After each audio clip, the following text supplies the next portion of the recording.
aqui, parece que já também conectado ao vivo. Boa tarde, boa tarde. E agora me lembrando aqui que eu não postei no Insta o horário que seria a nossa leitura viva de hoje, né? Então, chegando aí de surprise na live do Insta, mas aqui no Face eu publiquei na página, publiquei lá no grupo de Mindfulness, Comunidade de Estudos e Práticas. E conforme eu havia comentado aí na semana passada, retrasada, nós vamos começar aqui uma leitura viva dedicada à campanha Janeiro Branco, né? E nós vamos ler esse livro, O Poder de Cura da Meditação. Oi, Lucas, bom te ver aqui, bem-vindo, bom ano para você. Então, o que é a Escritório do Futuro, né? Primeiro de tudo, é a primeira live que eu estou fazendo aqui na página. Eu faço muitas lives mais fechada lá para o grupo pessoal que já me segue e que o conteúdo faz mais sentido, né? Mas como essa leitura viva se trata de uma campanha de tamanha importância, né?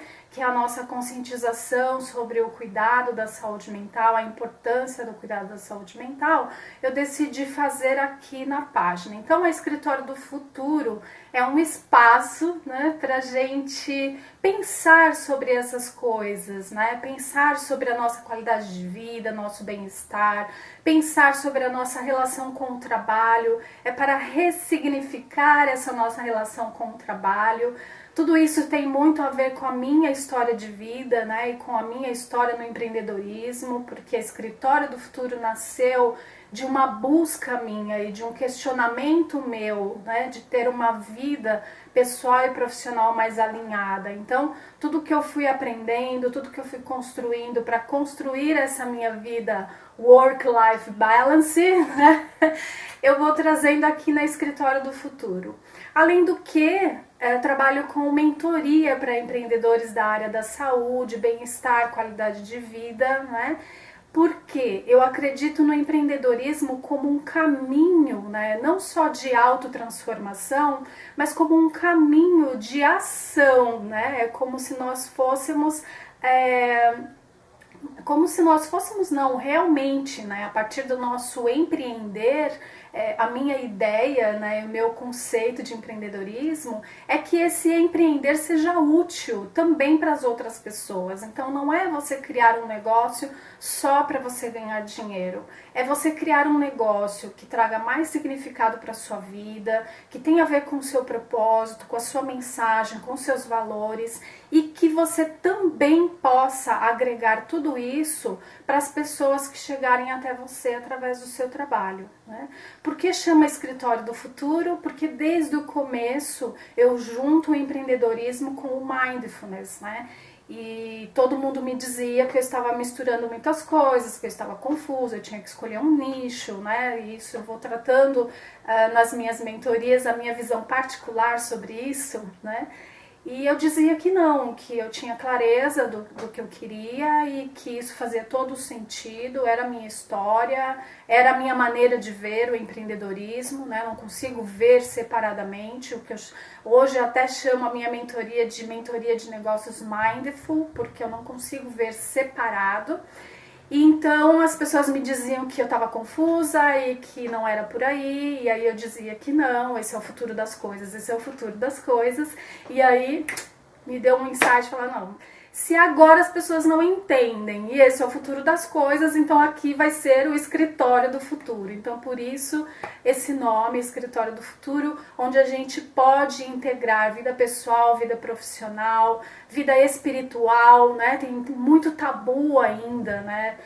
Com relação à espiritualidade, como se isso tivesse que estar obrigatoriamente ligado a alguma religião, a alguns ritos, né?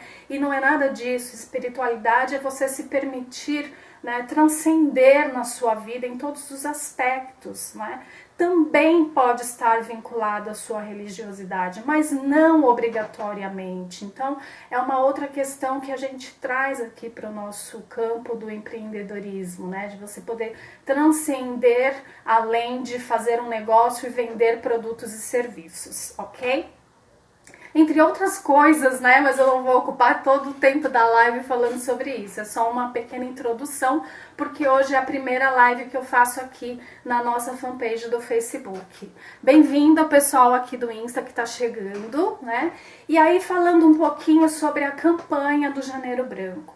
A campanha de Janeiro Branco, ela é coordenada pelo psicólogo Leonardo Abraão, né? E ele criou essa campanha com a intenção, com a motivação de acabar também com esse tabu, né? Ou se não acabar, pelo menos diminuir o tabu e o preconceito que a gente tem com relação aos cuidados da saúde mental e da saúde emocional. Então, no mês de janeiro, começou com psicólogos, mas isso foi se ampliando, então tem muitos outros profissionais da saúde que também atuam nessa campanha, e a intenção é que a gente leve informações sobre saúde mental, sobre psicoterapia, o que faz um psicólogo, né, que não é vergonha ir ao psicólogo, não é fraqueza ir ao psicólogo, que cuidar da saúde mental é cada vez mais importante, né? A gente está passando aí por um momento de transição, de desafios, né? No sentido econômico, educacional, família, enfim, em todos os aspectos da nossa vida. E se a gente não cuidar, né, do nosso espaço, do nosso ambiente interno, né, da nossa mente, nosso corpo, nosso coração, fica muito difícil a gente lidar com essas questões de forma saudável. Então a gente vê, por exemplo, a hostilidade nas redes sociais, né? Então eu fiquei até impressionada, né? Um dia aquelas coisas lindas, maravilhosas, aquela vibe, né, de bons votos para um ano novo feliz, cheio de amor, paz, harmonia, compaixão. No dia seguinte, gente, tinha uma nuvem negra, né, nas redes sociais por conta da posse. Então, não vou entrar em questões políticas, mas, assim, veja o que as pessoas fazem com a própria saúde mental e emocional por uma questão que ele não tá nem lendo aquilo, né? Mas o Facebook tá aquela nuvem negra. Então, você acabou com toda aquela energia boa que você cultivou durante os últimos dias do ano, vibrando positivamente, fazendo um planejamento para um ano próspero, abundante, né? Você acabou com tudo naquela carga negativa com aqueles comentários. Então a gente vê assim, as redes sociais estão ficando cada vez mais hostis e isso está tornando os relacionamentos entre as pessoas cada vez mais hostis, né?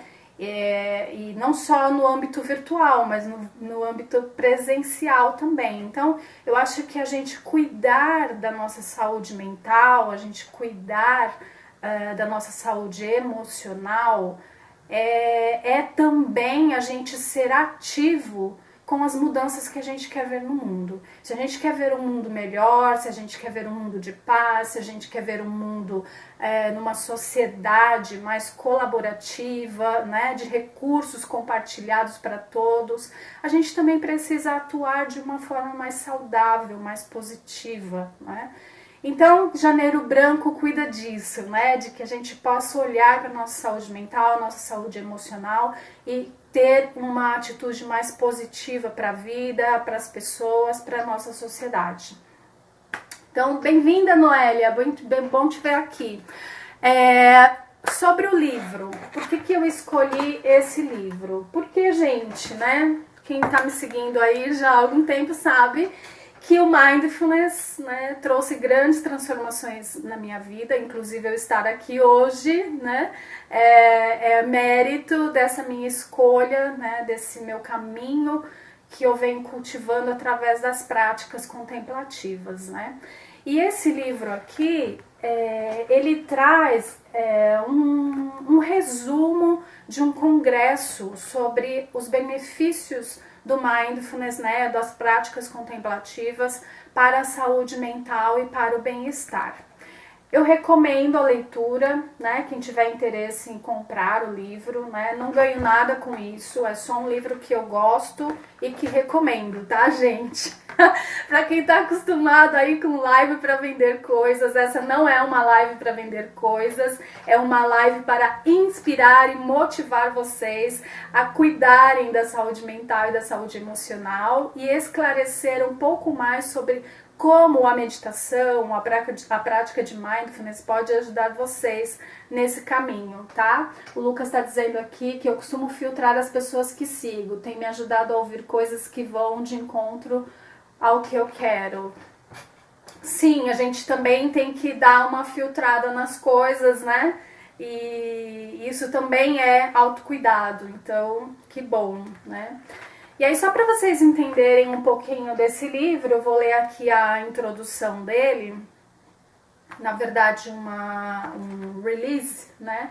E aí fala assim: a prática regular da meditação causa um poderoso impacto sobre a mente e o corpo, reprogramando o cérebro e nos trazendo os mais diversos tipos de benefícios. Ela aumenta o bem-estar, a concentração, a compaixão e a capacidade de lidar com as emoções, além de reduzir os estados depressivos, a ansiedade e as neuroses. Esta abrangente antologia reúne mestres budistas tibetanos pioneiros, pesquisadores científicos e profissionais da área da saúde, no intuito de oferecer perspectivas fascinantes sobre a mente e as emoções. Novos estudos e relatos em primeira mão de como a meditação vem sendo aplicada com resultados significativos nos cuidados com a saúde e na assistência social. Em O Poder de Cura da Meditação, você vai descobrir como a meditação libera o poder de cura da mente, segundo os mestres budistas tibetanos, os benefícios da atenção plena nos cuidados convencionais com a saúde, o projeto Shamatha, o estudo mais abrangente dos efeitos da meditação já realizado, o que acontece ao nosso cérebro quando meditamos, como a meditação nos auxilia a compreender e aceitar nossas próprias emoções, como a terapia cognitiva baseada na atenção plena é utilizada no tratamento da depressão, como a meditação pode amparar os pacientes quando se aproximam do fim da vida, como autores e profissionais inovadores aplicam a meditação nos cuidados com a saúde e na assistência social, né? Então a gente tem visto cada vez mais, né, pesquisas e atuações do mindfulness em empresas, escolas, hospitais, né?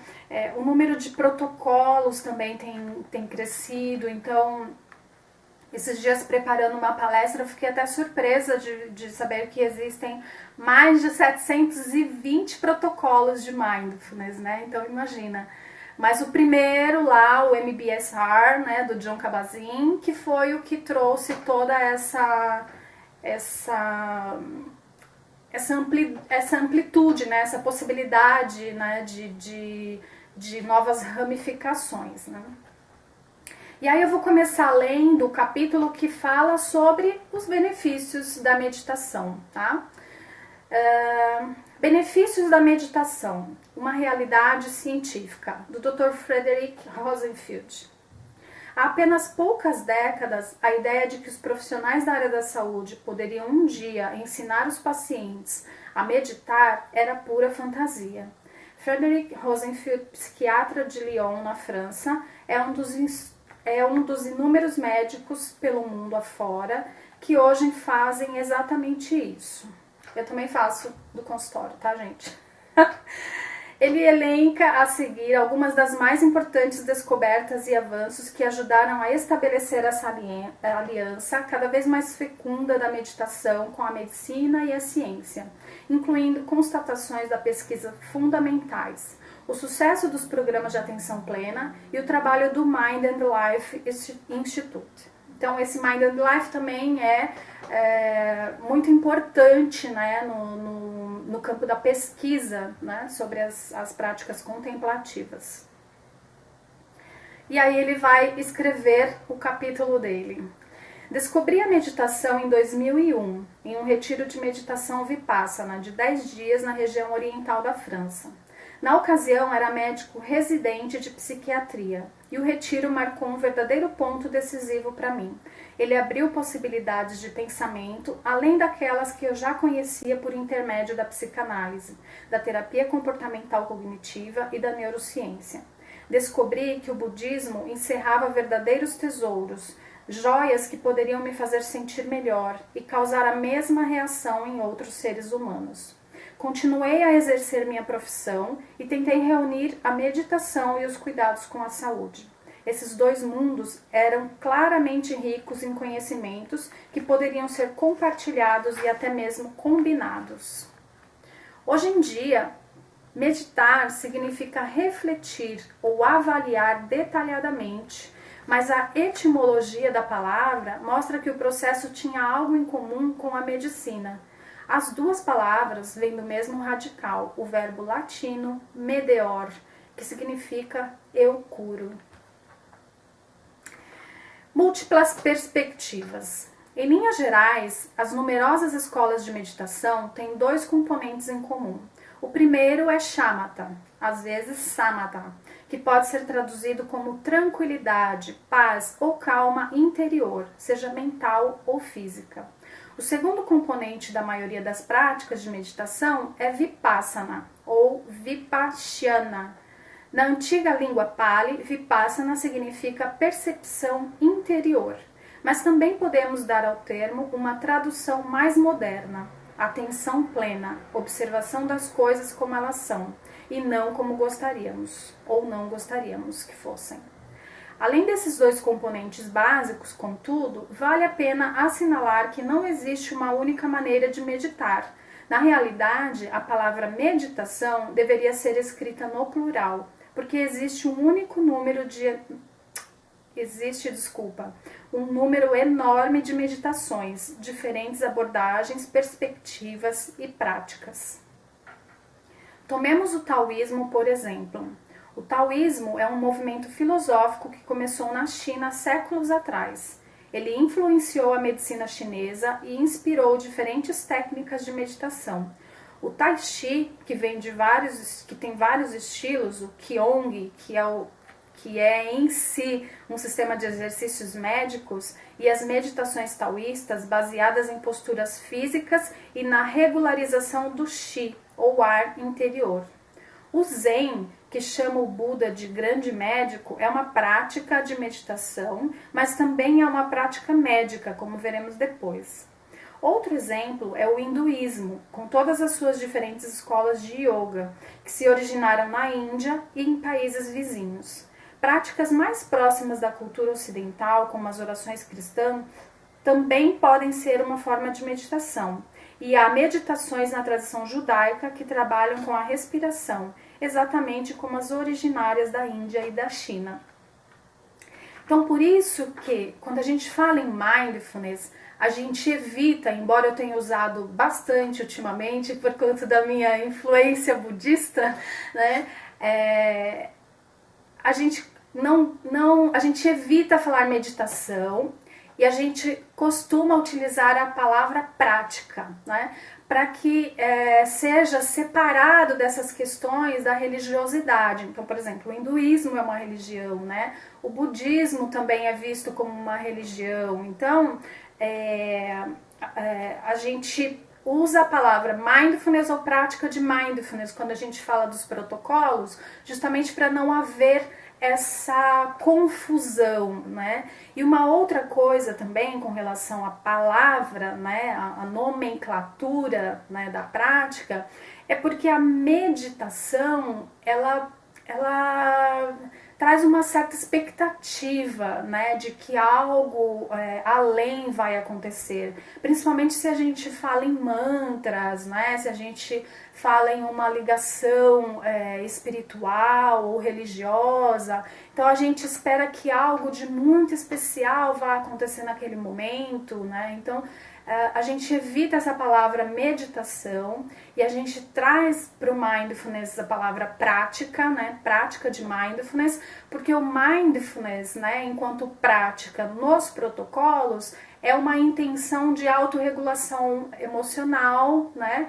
e uma autorregulação atencional. Então você não precisa ter essa intenção de algo além, é só você estar ali consigo, observando a sua respiração, ou o seu corpo, ou o seu estado emocional, ou a sua mente, né? Dependendo da âncora que você escolhe, ou tudo isso, né, num monitoramento aberto, se você já está há algum tempo praticando, ok?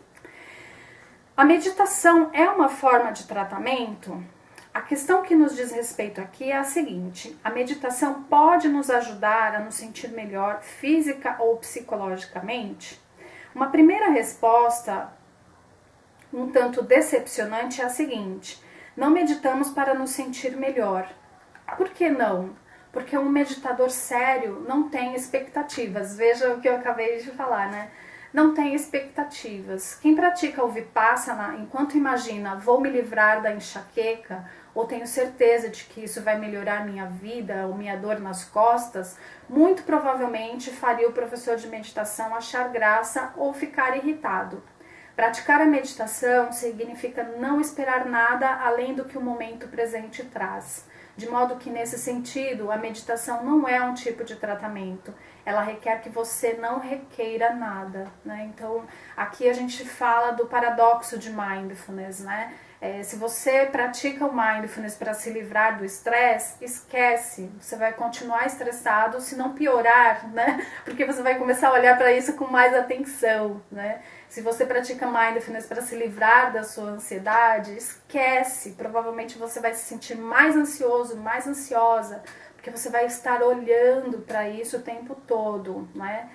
E aí a gente, né, agora me veio assim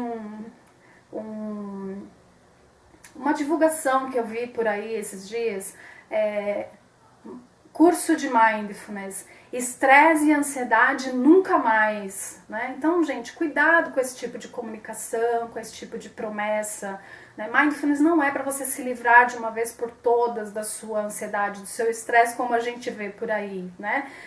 Estar estressado em alguns momentos da vida faz parte da nossa condição humana. Estar ansioso em alguns determinados momentos faz parte da nossa condição humana, né? O estresse não é de todo mal, ele pode te ajudar, né, a tomar uma ação, a mudar, né, uma condição que você esteja.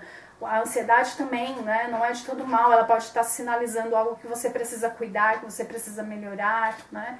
Então, cuidado com essas promessas milagrosas que vêm através da palavra mindfulness, né?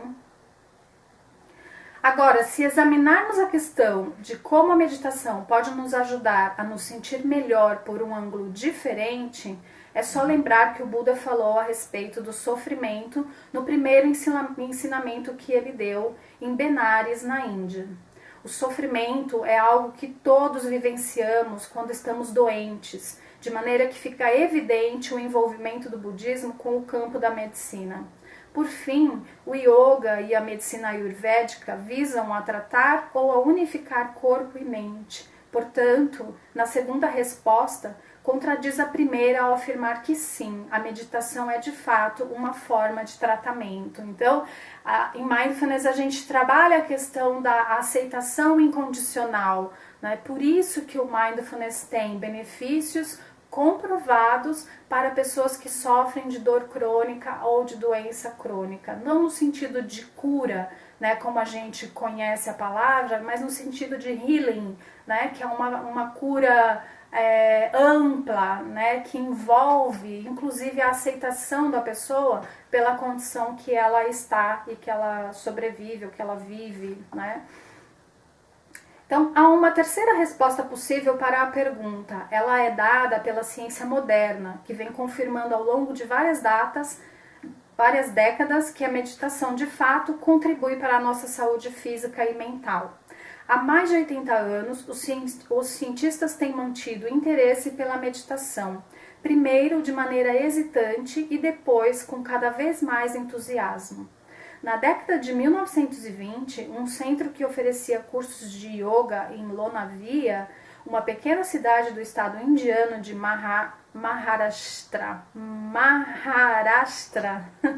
permitiu que fisiologistas ocidentais verificassem os efeitos do yoga sobre a saúde. Eles observaram que a prática do Hatha Yoga podia aliviar a hipertensão e ajudar pessoas que tinham batimento cardíaco irregular. Também era bom para a respiração, em especial nos casos de problemas respiratórios com a asma. Foi em Lonavia, portanto, que as primeiras sementes do relacionamento entre a ciência ocidental e a meditação foram plantadas. Então, nos nossos programas de Mindfulness de 8 semanas, a gente traz também muito essa questão do corpo, né, das práticas com atenção plena. Então, alguns movimentos, né? Eu não sou professora de yoga, mas eu procuro trazer algumas coisas do Kunye, porque você vai trazendo a consciência para a movimentação, e a gente vai também trazendo essa consciência, né, da importância da gente estar no corpo, né? Então, a gente costuma dizer que Mindfulness é um convite para a gente habitar o corpo, a gente está sempre na mente, né? Então, habite o seu corpo, né? Deixe que a sua consciência se espalhe por todo o seu ser, não só na cabeça. Na década de 60, avanços na tecnologia possibilitaram que cientistas japoneses conectassem eletrodos à cabeça de meditadores zen. O monge Taizen Deshimaru, que introduziu o Zen budismo na Europa, tomou parte desses experimentos. Os cientistas observaram um fenômeno interessante. Normalmente, qualquer pessoa sentada perto de um despertador se acostuma com o som do tic-tac depois de alguns minutos e adormece. No entanto, o cérebro de um praticante Zen ouve de uma maneira diferente. Cada tic-tac é percebido como se fosse o primeiro. A meditação Zen desenvolve o frescor do momento presente. A cada segundo surge e desaparece da consciência como se fosse vivido pela primeira vez. Essa observação, que há séculos é descrita nos textos Zen, foi confirmada pela neurociência nas últimas décadas. E aí isso vem de encontro com uma atitude mindfulness, né, que a gente também cultiva nos programas, que é a atitude de olhar de principiante, né? Se você olhar com esse frescor, com essa mente aberta, para cada pessoa, para cada situação, né, da sua vida e para você mesmo, né? Então, muita coisa vai mudar. Na década de 70, Herbert Benson, cardiologista, que foi um dos pioneiros na medicina mente e corpo, percorreu os contrafortes da cordilheira do Himalaia para estudar a conexão entre as técnicas de relaxamento ocidentais e a meditação. Suas constatações estabeleceram vários elementos comuns que ele chamou de os 4 grandes, compartilhados por quase todas as formas de relaxamento. 1. O ambiente tranquilo. 2. Relaxamento muscular. 3. Abandono ou uma atitude de deixar acontecer. 4. Foco em um objeto. Uma chama, respiração, um pensamento, uma sensação física e assim por diante. Muitas pesquisas científicas subsequentes em diferentes áreas da medicina, da fisiologia e da psicologia também esclareceram os efeitos positivos da meditação sobre a saúde. Então, certas práticas podem baixar os níveis elevados de colesterol no sangue. O Qigong fortalece o sistema imunológico, mas já foi comprovado que a prática de mindfulness também. Né? A meditação tem efeito anti-envelhecimento, como é demonstrado pelo trabalho de Sara Lazar. Então, essa história que eu até brinco, né, com as meninas que vão fazer o programa de Mindfulness. Olha, mulherada, vamos economizar no Botox, né?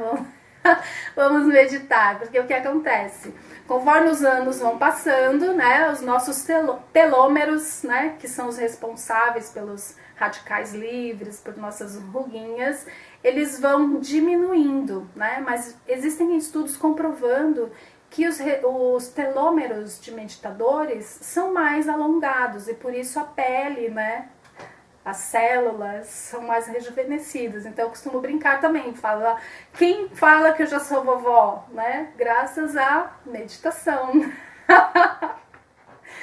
Então a meditação alivia os sintomas de certos distúrbios digestivos, como a síndrome do intestino irritável.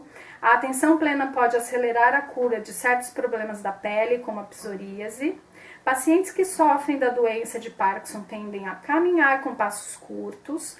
Certas formas de Tai Chi, práticas por pacientes nos primeiros estágios da doença, os ajudaram a alongar as passadas. Atenção Plena e suas publicações, não vou ler porque eu acho que não é relevante, né? Tem muita publicação, como eu disse, já mais de 720 protocolos, né?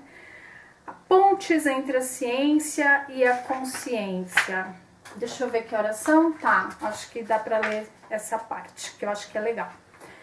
Pontes entre ciência e consciência. Em 1987, Francisco Varela, biólogo e neurocientista chileno, Adam Engle, advogado, e Sua Santidade Dalai Lama fundaram o Mind and Life Institute. Esse instituto reuniu cientistas, neurocientistas em particular, mas também cientistas atômicos e físicos, praticantes espirituais e pensadores para investigar o denominador comum compartilhado pelos pontos de vista budista, espiritual e científico. Francisco Varela observou que o budismo havia esperado 2.500 anos para oferecer seus tesouros para o universo médico e científico. Qual é a situação atual dessa colaboração entre ciência e meditação?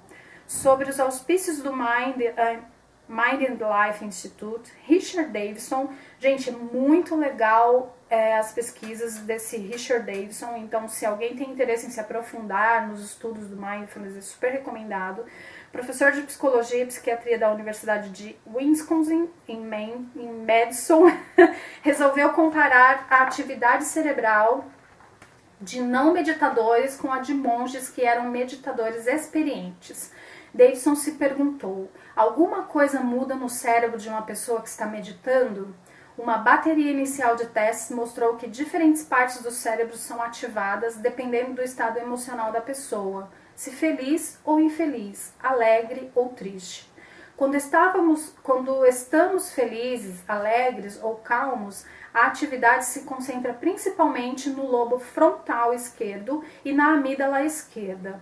Quando estamos tristes, zangados ou estressados, a atividade se concentra em certas partes do lado direito do cérebro, em particular na amígdala direita. Essa pesquisa revelou uma segunda descoberta bastante desagradável. Se um recém-nascido mostra-se triste ou irritadiço, ele mantém essa tendência a vida inteira. Trata-se de uma predisposição possivelmente genética. Mesmo que essa pessoa seja bela e rica, casada com um parceiro adorável e esteja cercada por filhos encantadores, essa predisposição negativa permanecerá. Adendo. Esses dias eu conversando com uma pessoa sobre essa questão de não tem nada a ver o quanto você tem na sua vida, né? E o quanto você está realizado, né, com bem-estar, com a saúde emocional e saúde mental, né, ok. Né? A gente viu aí esses dias um vídeo da Gisele Bündchen falando, né, que estava falando do livro e tudo mais, e ela falou sobre síndrome do pânico, sobre pensamentos suicidas, né, e sobre o incômodo dela, né, a vergonha de falar sobre isso perante a vida que ela tem. Né? Então, uma pessoa linda, maravilhosa, né? Cheia da grana, um marido lindo, né? Filhos, mora num lugar maravilhoso e teve síndrome do pânico e pensou em se suicidar. Então, gente, uma coisa não tem nada a ver com a outra, né? Nosso estado interno, nosso emocional, nossa saúde mental, né? Eu torço para que cada vez mais as pessoas se conectem com isso, né? Despertem para isso, né? A questão do mundo não é dinheiro. Aliás, eu acho que a questão atual, né, as questões atuais que a gente tem é por conta de ganância, né, por conta dessa coisa, né, de eu tenho que ter, né? E não tem nada a ver com isso. Então, que a gente esteja atento para os nossos estados internos, para a nossa mente, para a nossa saúde emocional, para a nossa saúde mental, independente de onde a gente esteja e do quanto a gente tenha. Né? E aí, porque eu lembrei da pessoa, né, que a pessoa falou, imagina, ela não tem direito. E por isso ficou muito marcado aqui na minha cabeça. Então, se um recém-nascido mostra, é uma predisposição. No entanto, quando Davidson viajou para a cordilheira do Himalaia a fim de estudar o cérebro de monges budistas, descobriu algo que deu ensejo a mais otimismo. Até mesmo alguém que tenha nascido com predisposição para a negatividade tem potencial para alterar essa tendência por meio da prática da meditação. Davidson demonstrou que quanto mais uma pessoa medita, mais o panorama emocional se desloca rumo a uma perspectiva positiva, afastando-se da negativa. Então, ele fala, né, sobre isso, porque ele estudava muito a questão do estresse, né? E aí o Dalai Lama chegou para ele e falou: escuta, você fala muito sobre estresse, sobre coisas negativas, por que você não vai estudar felicidade, compaixão, né? E o benefício que isso traz para a vida das pessoas. E isso é fantástico, né? E isso vale até pra gente, né? Nós, profissionais da saúde, psicólogos, a gente acha que o tempo todo a gente tem que ficar falando de doença, né? De depressão, de ansiedade, de estresse. Não, gente, a gente tem que falar de coisa boa, de positividade, mostrar para as pessoas que existe um outro lado da vida, né? Está aí a psicologia positiva para nos ajudar, para nos ancorar, né? Nos dar a base científica para que a gente faça isso. Então, a gente também tem esse papel de promover essa positividade para as pessoas.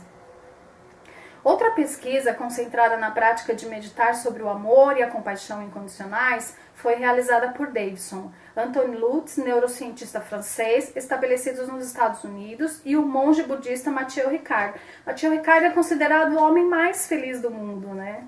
Ricard e 7 outros meditadores experientes concordaram em que uma série de eletrodos fossem conectados à superfície do seu crânio.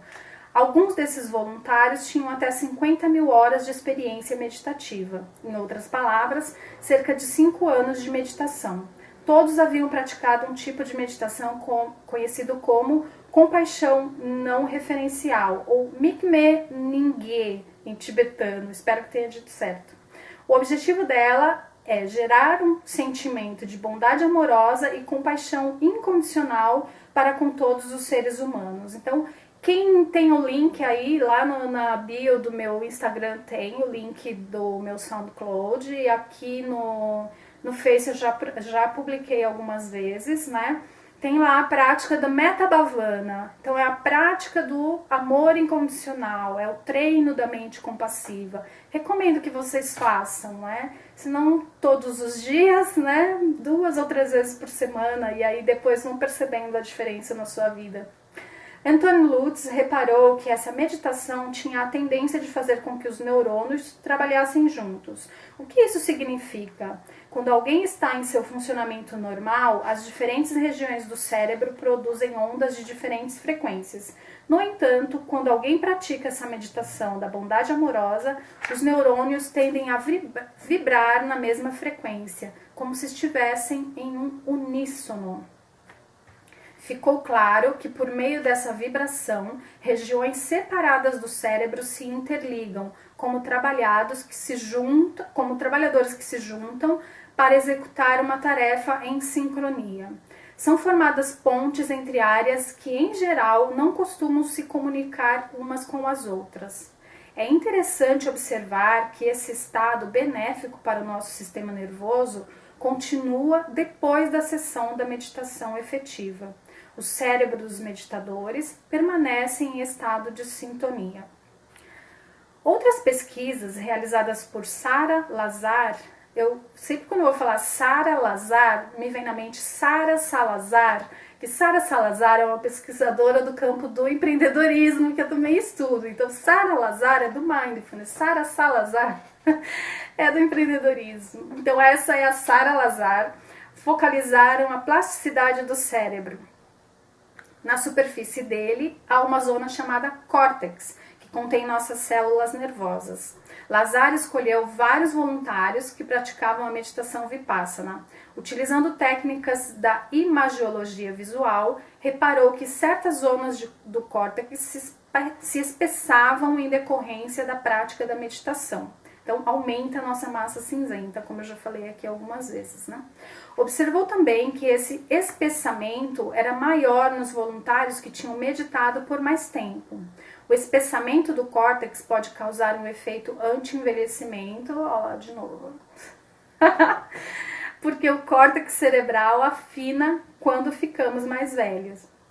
Nas pessoas com doença de Alzheimer, o processo de afinamento acontece ainda mais rapidamente. Portanto, a meditação talvez possa ser uma maneira de manter a mente alerta e conservar o cérebro em um estado vigoroso. Então, para a gente encerrar, né, podemos dizer que a meditação estimula a formação de conexões em diversos níveis. No nível celular, biológico, a meditação facilita as conexões neuronais, levando a diferentes populações neuronais do cérebro a se relacionar. No nível humano, a meditação nos conecta às diferentes partes de mim. Compreendemos que somos uma cabeça que pensa trabalhando com um corpo que sente. No nível dos relacionamentos humanos, quando meditamos, compreendemos que estamos ligados aos nossos semelhantes, que são exatamente como nós. E isso a Metta Bhavana nos ajuda e muito. No nível espiritual, ao meditar, compreendemos que estamos unidos ao mundo que nos cerca. Vivenciamos a estranha verdade de que esse mundo é o mesmo que o nosso mundo interior, e em toda a sua beleza e em toda a sua feiura, né? Então, que possamos abraçar o humano que há em nós, em mim, em você, nas pessoas ao nosso lado. Além dos benefícios médicos e psiquiátricos que a meditação oferece, ela também propicia uma conexão com o inexprimível, ou invisível, ou indecifrável, seja lá como optemos por descrevê-lo. Experiências espirituais e místicas podem surgir se praticarmos a meditação em particular, se não estivermos procurando por elas, né? Então, gente, é isso. Capítulo de hoje, né, trazendo um panorama geral dos benefícios da prática de meditação para o nosso dia a dia. Eu espero que a leitura viva traga uma inspiração e uma motivação para vocês experimentarem, né, e para quem já começou, continuarem, né. A ideia de trazer o Leitura Viva é compartilhar com vocês outras visões, outras formas de falar sobre o Mindfulness. Eu poderia fazer uma live aqui para vocês e falar sobre a minha perspectiva, a minha experiência de vida, mas eu acho que quanto mais informações a gente tiver, quanto mais olhares e perspectivas a gente tiver sobre os benefícios dessas práticas, fortalece em nós, né, a motivação intrínseca. Eu acho que isso que é o importante, né? É uma motivação que vem de dentro, né, e que vai tornando esse processo fácil, fluido, né, e não mais um to-do list, né? Mais uma tarefa para a gente fazer no nosso dia, ok? Então, se você gostou dessa live, né? Dá um curtir. Agora que está aqui na página da Escritório do Futuro, você pode compartilhar com outras pessoas. Você que está aqui no Insta, né? Siga aí o nosso IG, né? E saiba mais sobre o Mindfulness, sobre como levar o Mindfulness para a sua vida como um todo, né? Na sua vida pessoal, na sua vida profissional.